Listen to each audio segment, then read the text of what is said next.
2분기에 있는 지표들이 조금씩 소비 사이드에서의 둔화를 갖다가 시그널을 주고 있어요. 약간씩 미국 경기도 쿨다운되고 있는 거 아니냐라는 추정? 만약에 이런 징후가 조금 더 이어지게 되면은 조금씩 이제 불황 쪽으로 접어들게 되는 불황의 초입? 근데 올해 이제 4분기에는 어떤 방향이든 인하를 하게 될 것 같습니다. 트럼프 그 후보가 이미 수차례 경고했거든요. 연준이 이번에 금리를 내리는 건 바이든을 밀어주는 거에 불과하다. 연준이 그게 겁난다라기보다도 연준의 금리 인하가 그런 거에 영향을 줬다라는 얘기가 나온 게 굉장히 불편할 거예요. 그래서 이 두 가지 정도가 변수고요. 그걸 제외한다면은 9월에 인하 가능성을 상당히 높게 보는 게 시장의 현재 움직임입니다.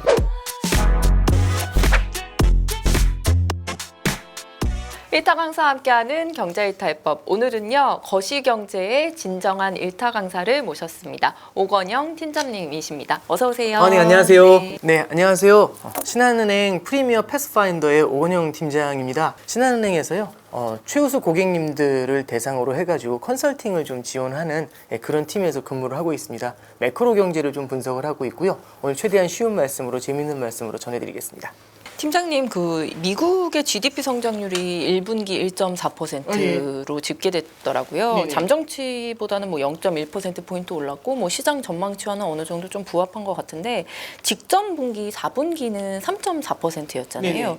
이런 미국의 뭐 경제 성장률 변화가 말해주는 것은 좀 어떤 걸까요? 일단 저는 이제 두 가지라고 보는데요. 그럼 심각한 경기 침체냐? 아직 1.4, 1.3이라는 숫자는 그렇게는 심각하지는 않다고 봐요.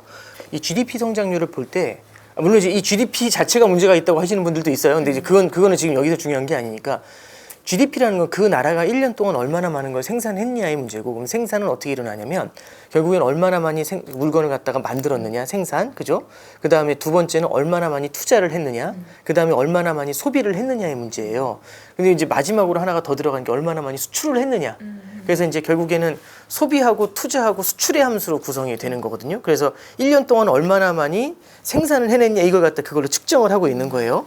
근데 이제 잠깐 보시면은 미국의 소비 지표는 그렇게 많이 이제 최근에 이제 4월 들어가지고 2분기부터 좀 둔화되긴 했는데 1분기의 소비 자체로는 침체를 얘기하기는 조금 어려워요. 근데 그럼 어디서 이렇게 깨져나갔냐? 지난해 4분기에 비하면 많이 안 좋지 않냐라고 보실 수 있는데 4분기에 비하면 어떤 부분이 좀 많이 둔화가 됐냐면 수출 쪽이 좀 안 좋아요. 이 수출이 그냥 수출이 아니라 순수출이라고 해요. 순수출이라는 건 뭐냐면은 수출한 거에서 수입한 걸 빼는 겁니다. 근데 지금 보면은 달러가 강세잖아요. 그래서 미국의 수출이 살짝 주춤해요. 나쁘다고 말하긴 그런데 그냥 뭐 100점 만점으로 보면 한 70점, 75점? 그러니까 뭐 잘한 건 아니고 아주 못한 것도 아니지만 문제는 뭐냐면 수입을 너무 많이 했어요. 왜냐하면 소비가 너무 탄탄하니까 해외에 물건을 많이 사는 거죠. 그러면 순수출이 박살이 나게 됩니다. 그래서 순수출에서 GDP에 대해서 마이너스 기여도가 굉장히 높거든요.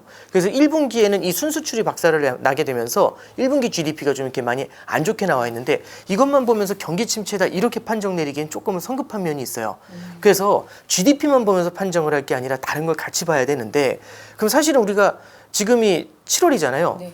1, 2, 3월에 미국 경제가 어땠어요? 라는 거는 사실 어떤 의미에서 보면은 저희 1, 2, 3월에 날씨가 궁금하진 않으시잖아요. 그렇죠. 이미 지난. 그렇죠. 이제 앞으로 어떻게 될 건지 그리고 지금 상황의 미국이 어떤지 이걸 봐야 되는데 그래서 이제 우리가 많이 보는 게 뭐냐면 그럼 2분기에는 GDP 성장률은 어차피 2분기 GDP 성장률은 6월에 끝난 다음에 7월 말, 8월 말, 9월 말 세 번에 걸쳐서 나오거든요. 그러니까 아직까지 좀 알아내려면 시간이 걸리잖아요. 그래서 2분기에 있었던 각종 지표들을 좀 같이 봐야 돼요. 근데 2분기에 있는 지표들이 조금씩 소비 사이드에서의 둔화를 갖다가 시그널을 주고 있어요. 그러면 1분기까지는 침체를 말하기는 어렵지만은 2분기에 소비 지표가 둔화되는 걸 보면은 약간씩 미국 경기도 쿨다운되고 있는 거 아니냐라는 그런 뭐라고 해요? 어썸션이라고 해야 되나요? 약간 좀 추정? 이런 것들이 가능하게 만들어주고 있죠. 그럼 지금은 뭐 미국 경제가 어느 정도 호황인 것처럼 보이지만 네. 일부에서 나오는 경기 침체설 이게 어느 정도 그럼 팀장님은 앞으로 조금 시연될 수도 있다고 좀. 근데 이제 우리가 조금 좀 봐야 될 게 저도 이렇게 어디 방송이나 나가면 이렇게 말씀 나눌 때 조금 어려운 건 이런 거더라고요. 호황입니까? 그럼 아닙니다. 그러면은 불황이네요. 이렇게 가는 이게 약간 양극화되는 건데 사실 이 불황도 여러 가지 스펙트럼의 불황이 있어요. 예를 들어 금융위기처럼 한순간에 훅 멈춰가지고 쓰러져 버리는 불황이 있고 그 다음에 뭐라고 해야 될까요? 조금씩 좀 둔화가 되는 스태거링이라고, 스태그네이션이라고 이렇게 힘이 계속 처지는 그런 것들도 있거든요. 그런 형태의 불황도 있고, 이제 불황으로 조금씩 진입이 되는 이런 불황들도 있고, 너무 뜨거웠던 게 좀 식어가는 그런 형태도 있습니다. 지금 현재로서는 식어가고 있다라고 볼 수가 있고요. 만약에 이런 징후가 조금 더 이어지게 되면은 조금씩 이제 불황 쪽으로 접어들게 되는 불황의 초입 이런 것들은 볼 수가 있지. 이걸 가지고 이제 거대한 리세션이 왔다 이렇게 평가하는 건 조금은 좀 무리가 있습니다. 파월이 인플레이션 둔화 관련해서 이제 좀 자신감을 보이면서 네. 미국 연준이 이제 9월에 기준금리 인하를 할 것 같다 이런 예상이 조금 나오더라고요. 네, 그렇습니다. 팀장님은 조금 어떻게 보시나요? 9월에 인하 가능성이 높아진 거는 기정사실이고 인하한다 이 말씀보다도 9월에 인하를 바라볼 때 이게 로직이 괜찮아요. 왜냐하면 연준 내에도 매파가 있고 비둘기파가 있습니다. 이 둘이 이 의견이 합치해요. 이게 왜 그러냐면 보통 매파는 하면 안 된다. 금리 인하하면 안 된다 지금. 근데 비둘기파는 해야 된다. 그래서 비둘기파의 의견을 들어보면 봐라. 1분기 GDP 안 좋았고 2분기부터도 꺾이는 모습이 나타나면 이거 앞으로 안 좋다. 이제 이렇게 평가를 보통 많이 하거든요. 그러면 비둘기파들의 의견은 내려야 된다 이거고요. 이 매파가 그럼 반대를 해야 되는데 매파가 이렇게 얘기를 합니다.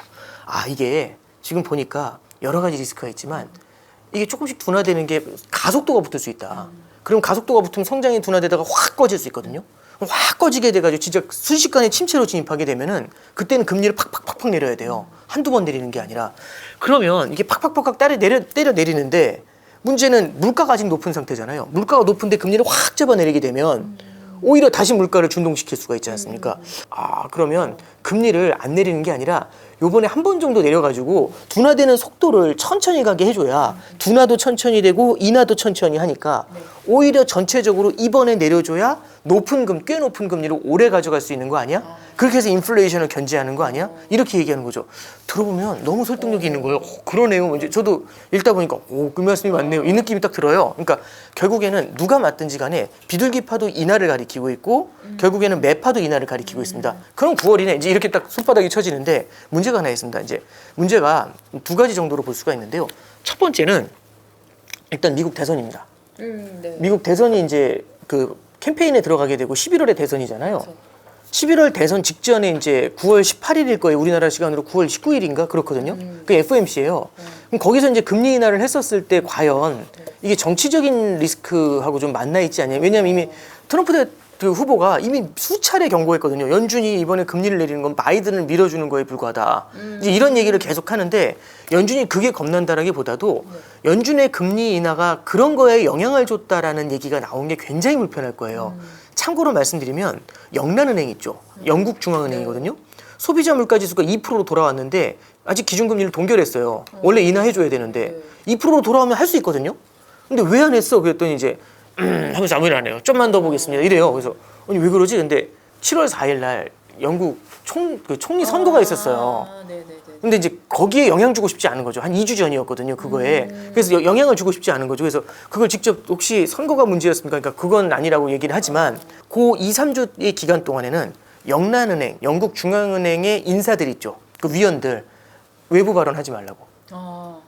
이 총리 선거 전까지는. 왜냐면 그게 약간이라도 영향을 주는 게 되게 불편한 거죠. 그래서 말씀드렸던 것처럼 만약에 이게 대선이 박빙의 상황이거나 무언가에 영향을 되게 크게 주면서 변화를 줄 것 같다라고 한다면 연준은 중립을 지켜야 되는데 그런 말 있지 않습니까?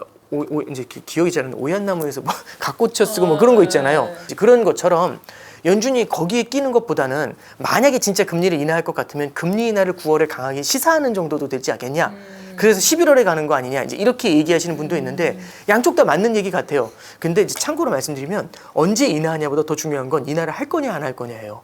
왜냐면 한다 하면서 계속 안 했잖아요. 근데 올해 이제 4분기에는 어떤 방향이든 인하를 하게 될 것 같습니다. 그래서 이제 9월, 11월, 12월이 있는데 그 중에 한 번은 인하를 실시를 하게 될 것 같고요. 이게 이제 대선이라는 변수가 만약 없다면 9월에 인하 가능성이 훨씬 더 높다라고 보는데요. 이 대선 변수는 사실 우리가 예측하기엔 조금 좀 부담스럽지 않는가. 이제 요게 1번입니다. 그리고 이제 두 번째 하나만 더 말씀을 드리면 이 옛날하고 좀 바뀐 게 있어요. 뭐냐면 시장이 너무 영악해진 거죠. 그래서 금리 인하를 한다라고 하잖아요. 금리 인하 하기 전에 미리 가서 금리 인하 한 것처럼 파티를 해요. 그래야지 이제 먹을 게 생기니까. 그러니까 이제 예를 들어서 우리가 부동산 투자를 너무 많이 다 공부를 하면 재건축 발표를 해야 오르는데 보통 예전에는 이제 재건축 발표할 거라는 걸 알면 그 전에 미리 사서 올려요. 그러니까 금리 인하하면 오른다, 좋은 거다라고 한다면 금리 인하하기 전에 올라가거든요. 그럼 이게 자산 시장을 너무 뜨겁게 달궈 놓을 수가 있어요. 특히 자산 시장 중에서 연준도 되게 부담스러운 게 주택 가격이거든요. 주택 가격이 너무 많이 오르게 되면은 사실 미국 사람들이 금리가 낮춰져 가지고 수혜를 보는 것보다 더 무서운 게 주거비가 올라가요. 집을 살 때 너무 비싸 버리면 금리 0.25 깎아드렸습니다. 이게 무슨 의미가 있겠습니까? 예, 그러면 이제 오히려 이게 금리 인하의 효과를 갖다 희석시키는 문제가 생길 수 있거든요. 그래서 연준 같은 경우도 말씀드렸던 것처럼 첫 번째는 대선에 대한 이슈를 좀 고민하게 될 것 같고요. 이제 두 번째는 자산 가격이 만약 너무나 폭발적으로 반응하게 된다. 이럴 때는 조금 주춤하게 될 것 같습니다. 그래서 이 두 가지 정도가 변수고요. 그걸 제외한다면은 9월에 인하 가능성을 상당히 높게 보는 게 시장의 현재 움직임이다. 이제 이렇게 해석할 수 있을 것 같습니다. 전 세계적으로 네. 탈달러를 주장하는 목소리가 높은데도 네. 여전히 탈러 패권은 좀 견고한 모습이에요. 근데 네. 탈달러가 뭐 생기게 된 이유 또 이런 현상이 좀 언제 정도까지 지속될지 전망을 좀 해주시자면. 탈달러에 대한 얘기는요. 제가 마켓을 본 게 2004년이었거든요. 그때부터 보기 시작했는데 이제 20년 봤네요. 근데 그때 시장 이제 막 보기 공부 시작했을 때 그때 얘기가 뭐였냐면 이제 달러의 시대는 간다. 이제 중국 위안화의 시대다 이렇게 얘기를 했어요. 위안화를 사두자 뭐 이런 얘기가 막 돌았었어요. 그리고 그때 원달러 환율이 세 자리까지 내려갔습니다. 900원까지 빠지거든요. 그걸 보면서 이제 달러의 시대는 갔구나. 그래서 이제 그때 이제 자료를 좀 읽어보니까 70년대에도 달러의 시대는 갔다고 나와요. 60년대에도 있더라고요. 그럼 달러의 시대는 언제 가는 거지? 그렇게 이제 생각하게 되는 거죠. 왜냐면 우리가 너무 많이 보다 보니까 달러라는 걸 달러의 시대는 떠났다 이제 이런 생각 되게 많이 하고 많이 쓰다 보니까 전 세계가 쓰다 보면 이슈가 아무래도 많지 않을까요? 사람이 많으면 사건이 많이 생기잖아요. 그럼 잠깐 생각을 해보면 어떤 게 있냐면 최근에 러시아 우크라이나 전쟁이 있었습니다. 러시아가 달러를 많이 벌었어요. 기름을 많이 팔아서. 그렇게 벌은 달러가 6,500억 달러만큼 외환 보유고가 있거든요. 근데 6,500억 달러를 캐시로 갖고 있는 게 아니라 이걸 가지고 미국의 국채를 산다든지 미국의 자산으로 담겨놨어요. 미국에 남겨놓은 자산을 갖다가 한 3천억 달러 좀 넘는 것 같은데요. 옐런 재무장관이 그거 동결하겠다고 하는 거죠. 압류하겠대요. 그럼 3,500억 달러 압류. 우리나라 외환 보유고가 4천억 달러인데 세계 9위예요. 그 숫자가. 근데 3,500억 달러를 한 번에 압류를 해버리면 러시아 입장에서는 뜨아하잖아요. 예. 그거 가지고 이제 저기 우크라이나 지원해주겠다 이거예요.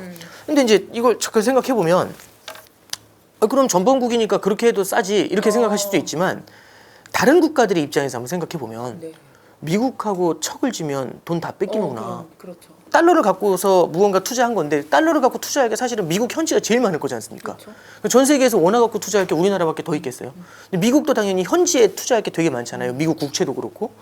그럼 달러를 갖다가 보유하고 있는데 달러 보유했다가 한순간에 다 뺏긴다고 생각하면 예를 들어서 중국 분위기 좀 안 좋잖아요. 만약 미국하고 틀어졌을 때 또 중국은 한 3조 달러가 넘거든요. 외환 보유고가. 그럼 그중에 뭐 절반 이상을 압류 이렇게 걸어버리면 이거는 좀 무섭지 않습니까? 그래서 조금씩 줄이려고 하는 움직임이 나타나는 거죠. 그러면 시장에서 달러에 대한 수요가 조금씩 줄어드는 모습이 나타나요. 그건 중국뿐만 아니라 다른 국가들. 그러면 이제 야 이거 달러의 시대는 가는 거 아니야?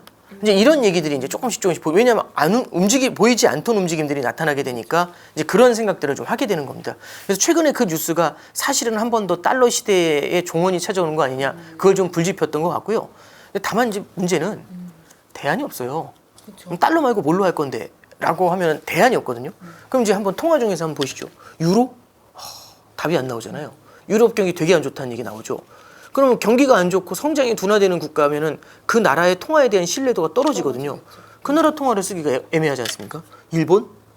요즘 엔 약세가 너무 심각하다는 얘기가 나오고 중국 이러잖아요. 이제 위안화 또 불안해 막 이런 얘기 하잖아요. 그럼 어느 나라 통화할까? 안 나와요. 그럼 이제 일각에서는 금 이런 얘기 하는 거죠. 근데 금이라는 걸 근본위 화폐제로 돌아간다는 건데 근본위 화폐제가 깨진 이유는 보유하고 있는 금만큼만 통화를 찍을 수가 있었어요. 그러면 금의 보유량이 증가하지 않은 상태면 통화의 증가가 일어나질 않잖아요. 근데 전 세계 금광에서 아무리 해도 전 세계가 성장하는 속도를 못 따라간다면 성장은 커지는데 돈이 없는 거잖아요. 전 세계가 써야 되는데 그러면 찍어낼 방법이 없으면 통화가 항상 돈이 항상 모자라는 문제가 생기는데 그게 돈이라는 게 사람으로 따지면 혈액하고 똑같아요. 애가 크면 혈액이 많아져야 되지 않습니까? 혈액이 없으면 안 돌아다니니까. 근데 돈이 없는 거잖아요. 그럼 돈이 안 돌아요. 그럼 이게 경제가 제대로 성장하지 못하다 보니까 어쩔 수 없이 근본위 화폐제는 사실 깨질 수밖에 없는 그런 운명을 가진 화폐 제도였던 거거든요. 근본위로 돌아갈 방법은 없죠. 그럼 코인이냐? 코인은 가치가 이렇게 왔다 갔다 난리가 나잖아요. 근데 우리는 요번에 인플레이션을 바라보면서 지금 인플레이션이 왜 문제냐면은 3%가 넘으니까 이렇게 다들 난리잖아요. 연 3%입니다. 다들 언제 1%로 돌아오지? 이게 다 궁금한 거잖아요. 인플레이션은 물가가 3% 오른다는 말도 되지만 뒤집으면 화폐 가치가 3% 떨어진다는 말도 돼요. 그러면 화폐 가치가 3% 떨어지는 게 인플레이션이고 화폐 가치가 3% 오르면 디플레이션이잖아요. 코인이 화폐면 만약에 우리가 쓰는 화폐면 코인은 어제도 한 10% 올랐던데요. 그러면 우리가 예를 들어서 이제 제가 커피를 먹으러 온 거예요. 스타벅스인데 제가 여기 계신 분들 다 커피 한 잔 쏘려고 한 30명 커피 쏘려고 왔는데 이제 스타벅스 점원이세요. 제가 30잔 준비 좀 해달라고 말씀드렸더니 이제 결제하고 30잔 준비해달라고 말씀드렸더니 시간 좀 걸립니다. 20분 기다리실 수 있어요. 아 오케이. 그래서 이제 딱 이렇게 결제하고 근데 이제 코인으로 결제했어요. 근데 딱 이제 기다리면서 스마트폰 보는데 갑자기 코인이 팡 뛴 거예요. 10%가. 그럼 어떻게 될까요? 결제하면 안 되죠. 그렇죠. 안 잠깐. 되죠. 근데 코인으로 받으신 분은 돌려주고 싶겠습니까? 그러니까, 네, 그렇죠. 그렇잖아요. 예. 이 화폐의 질서 자체가 화폐의 가치가 스테이블해야 돼요. 네. 그래야 이게 뭐 거래라는 게 일어나잖아요. 거래 매개 수단이 되는 거니까. 그래서 이제 코인도 화폐로 쓰기에는 그래서 투자 자산으로서의 의미는 저도 있다고는 생각하지만 화폐로서의 의미를 생각하기에는 쉽지는 않거든요. 그럼 대안이 없지 않습니까? 그러니까 대안이 없으니까 글로 가는 거거든요. 예, 그럼 결국에는 그럼 어떤 걸로 할까요? 그냥 달러 쓰자. 이런 분위기로 계속 수렴을 하니까 아까 말씀드렸던 것처럼 60년대, 70년대, 뭐 2000년대 계속 이제 달러를 쓰고 있는 게 이제 지금의 상황이다. 그래서 대안이 나타나기 전까지는 참 어려울 것 같다. 예, 그런 말씀 좀 드려봅니다. 미국 소매 판매가 좀 예상보다 느린 속도로 증가하니까 미국 경제가 둔화되고 있는 것 아니냐 이런 분석이 나왔습니다. 이 소매 판매 지표를 뭐 보는 이유는 좀 뭘까요? 이게 미국의 GDP 아까 전에도 말씀드린 게 GDP라는 게 소비, 투자, 순수출이잖아요. 이 세 가지 함수인데 미국은 소비가 되게 커요. 70%를 차지해요. 그럼 소비가 둔화된다는 얘기는 70%가 깨져나간다는 얘기잖아요. 그럼 GDP 성장률이 둔화되는 거예요. 소비에 방점을 둔 국가이기 때문에. 그럼 미국 같은 경우는 소비가 깨지면 성장률 자체가 굉장히 크게 둔화가 될 수 있으니까 소비와 관련된 산업에 고용이 많아요. 그럼 소비가 둔화된다는 얘기는 고용시장도 침체될 가능성이 되게 높다라는 얘기잖아요. 그럼 통화정책을 써가지고 이걸 메워주거나 재정정책으로 메워줘야 되거든요. 그래서 우리나라 같은 경우는 고용지표 되게 중요하지만 미국만큼 중요하지는 않다. 우리나라 같은 경우는 수출 지표가 되게 중요하잖아요. 수출입 같은 걸 되게 많이 보잖아요. 무역 수지가 어떤지. 근데 이제 미국 같은 경우는 이 소비 지표하고 그거하고 연결돼 있는 고용 지표를 많이 봐요. 그래서 이제 이게 둔화된다고 하면은 미국 성장률 둔화 이제 이렇게 생각을 하고 그러면 미국의 금리 인상 인하를 할까 이것도 들어가고 미국의 소비가 둔화되면은 한국이 대미 수출이 줄어들 수가 있죠. 그럼 이제 우리나라 수출에도 영향을 줄 수 있는 거 아니야? 그래서 이 미국의 소비라는 게 전 세계 경제를 갖다가 흔드는 움직이는 그 큰 동력이 됩니다. 그래서 우리가 바라볼 수밖에 없는 지표가 되는 거죠. 일반적으로 경기가 안 좋을 때 재정 적자를 많이 늘려요.